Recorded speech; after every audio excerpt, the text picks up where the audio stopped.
নমস্কার বন্ধুরা, শুভ দুপুর। সবাই ভালো আছেন আশা করছি, আমিও ভালো আছি। আমি একটা ডিম অমলেটকে ঝুরি ঝুরি করে ভেঙে ঝুরি করে তারপর আমি আলু দিয়ে একটা ঝাল ঝাল তরকারি করেছি, আপনাদের সাথে তাই শেয়ার করতে এলাম। চলুন আমি কিভাবে করছি আপনারা দেখে নিন।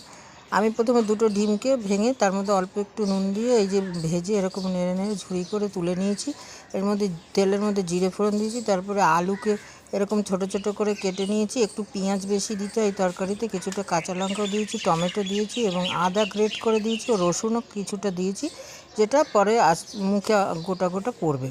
তারপরে আমি সমস্ত তরকারিটা আবার তেলে দিয়ে এরকম ভেজে নিলাম লাল লাল করে কষে কষে। তারপরে আমি রোজের মশলা যেরকম ধনের গুঁড়ো, জিরের গুঁড়ো, লাল ঝাল লঙ্কার গুঁড়ো আর নুন হলুদ দিয়ে পরিমাণ মতো দিয়ে গুলে আমি যে ঢেলে দিলাম। তারপর আরও জল দিয়ে সেদ্ধ হতে দিলাম। সেদ্ধ হয়ে যখন এই তরকারিটা খুব ঘন ঘন নামাতে হয়, তারপরে আমি নামানোর ঠিক 5 মিনিট আগে আমি গরম মশলা গুঁড়ো আর ডিম ভাজাটা দিয়ে কিছুটা 5 মিনিট মতো চাপা দিয়ে রেখে দিলাম। দিয়ে আমি এরকম নামিয়ে গরম গরম পরিবেশন করলাম। অবশ্যই এটা ভাতে সেরকম একটা সুস্বাদু লাগবে না, তবুও খাওয়া যাবে।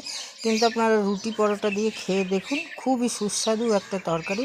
দেখতে সাধারণ, কিছুই লাগে না, সবই ঘরে থাকে, তবু খেতে খুবই অসাধারণ।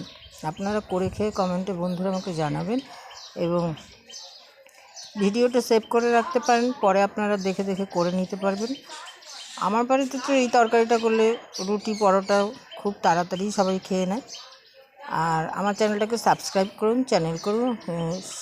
সাবস্ক্রাইব করুন, শেয়ার করুন, কমেন্ট করুন এবং করছেনও। আপনারা আমাকে অনেক ভালোবাসা দিচ্ছেন, এর জন্য আপনাদের কাছে সত্যি আমি কৃতজ্ঞ এবং ধন্যবাদ জানাচ্ছি।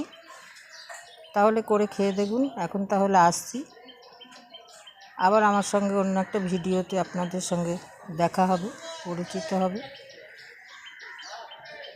বাই।